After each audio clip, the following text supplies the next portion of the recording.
Hi friends எல்லாருக்கும் வணக்கம். So இந்த வீடியோவில் என்னோடய நைட் ஸ்டடி vlog தான் பார்க்க போகிறீங்க ஆஸ் அ ஹவுஸ் ஒய்ஃபாக. ஓகேங்களா? ஸோ குழந்தைங்களுக்கு வந்து ஸ்கூல் லீவ் விட்டாச்சு. ஸோ நமக்கு சுத்தமாக படிக்க டைம் இருக்காது அப்படின்னா எல்லாருக்கும் அதே தான், எனக்கும் அதே தான். ஸோ வேறு வழி இல்லைன்னு சொல்லிட்டு நான் என்ன பண்ணேன், அம்மா வீட்டுக்கு வந்தாச்சு. ஸோ அம்மா வீட்டுக்கு வந்துட்டு கொஞ்சம் இங்கே ஒர்க்கு இருந்ததுனால ஃப்ரைடே ஒர்க் அப்படிங்கிறனால கொஞ்சம் மார்னிங் வந்து என்னால் படிக்க முடியல. கிட்டத்தட்ட ரொம்ப நாள் கழிச்சு நான் வந்து புக் எடுக்கிறேன் அப்படிங்கிற மாதிரி தான் இருந்துச்சு. ஆக்சுவலாக நானே என் ஃப்ரெண்டு சேர்ந்து தான் படிச்சுக்கிட்டு இருந்தோம். பட் அவருக்கு உடம்பு சரியில்லை அப்படிங்கிறனால ஸோ நான் வந்து ஒரு 1 வீக் கழிச்சு வந்து நாங்கள் எங்களோட பிளான் என்னது அப்படின்னா, ஸ்கூல் ஓப்பனிங் வரைக்கும் நம்ம வந்து அதுக்குள்ளே ரைட்டிங் ஒர்க்கு, அதுக்கப்புறம் எதெல்லாம் ஈஸியாக இருக்கோ அதை மட்டும் முடிச்சிடலாம் அப்படிங்கிற மாதிரி பிளான் போட்டிருந்தோம். ஸோ அவளுக்கும் உடம்பு சரியில்லாமல் இருக்கனால ஸோ அவள் வந்து ஸ்லோவாக 1 by 1 படிச்சிட்ருக்கிறா. ஸோ அதே மாதிரி நானும் அப்படியே 1 by 1 படிக்கலாம். ஏன்னா கிடைக்கிற டைம் வந்து யூஸ் பண்ணிக்கணும். ஸோ 11:30க்கு மேலே எனக்கு தூக்கம் வரல. சரி வேறு வழி இல்லைன்னு சொல்லிட்டு நான் எடுத்தேன்.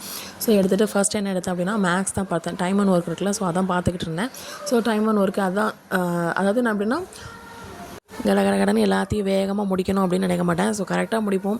ஸோ பின்னாடி அப்படி நமக்கு கொஞ்சம் டைம் இருக்குது அப்படின்னு சொல்லி நினச்சி தான் யூஸ் பண்ணிகிட்ருக்கேன். இந்த டைம் இங்கே கிடைக்கிற டைமே யூஸ் பண்ணிக்கணும், அவ்வளோதாங்க அப்படின்னு தான் நினச்சிட்டு இருந்தேன். ஓகேங்களா? ஸோ வந்து மேக்ஸ் தான் பார்த்துட்டு இருந்தேன். ஸோ மேக்ஸ் பார்த்து முடிச்சுட்டு ஸோ ஒரு 2 பார்ட் 3 பார்ட் அந்த மாதிரி தான் பார்த்தேன். 2 பார்ட் தான் மேக்ஸிமம் பார்த்தேன். ஓகேங்களா? ஸோ அதுக்கப்புறம் கொஞ்ச நேரம் கழிச்சு என்ன பண்ணோம், கொஞ்சம் அப்படியே தலைவலிக்க ஆரம்பிச்சு கொஞ்சம் டீ போட்டு குடிச்சிட்டு ஸோ அதுக்கப்புறம் என்ன பண்ணோம் அப்படின்னா தமிழ் எடுத்தேன். தமிழில் என்ன பார்க்கலாம் அப்படின்னு சொல்லி தமிழ் எடுத்தேன். ஆக்சுவலாக அது அவங்க நானும் அவங்களுக்கு கம்பைன் பண்ணி படிக்கிறனால ஸோ இதுதான் படிக்கணும் அப்படின்னு சொல்லியிருப்பாங்க. ஸோ தமிழில் வந்து ஒரு டாப்பிக் 2 டாப்பிக் என்னமோ கொஞ்சம் பார்த்தேன்.